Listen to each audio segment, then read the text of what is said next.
We are hosting a biodiversity, health, and food fair. Is supposed to be raising awareness of the interconnection between biodiversity, that is our plant and animal species and diversity of these species and the ecosystems that they inhabit, the importance of this to human health and well-being. We have about 20 organizations that are hosting exhibits, the general public, over 10 schools that are coming to see what is happening, to learn about biodiversity. In terms of challenges to biodiversity and conservation, I think persons don't always know the value of the biodiversity and how to use it.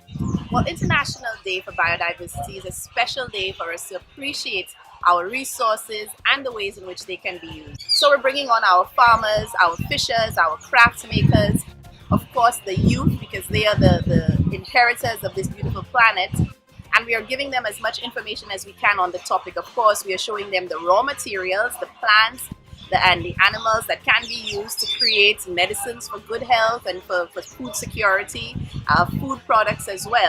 Through this fair, we share information, we have persons interact with our resource users and also see themselves as persons who can conserve our biodiversity. It is a very good initiative. The people have come together to showcase their talent using natural resources to make crafts and food products. It will encourage us to do the same when we get older.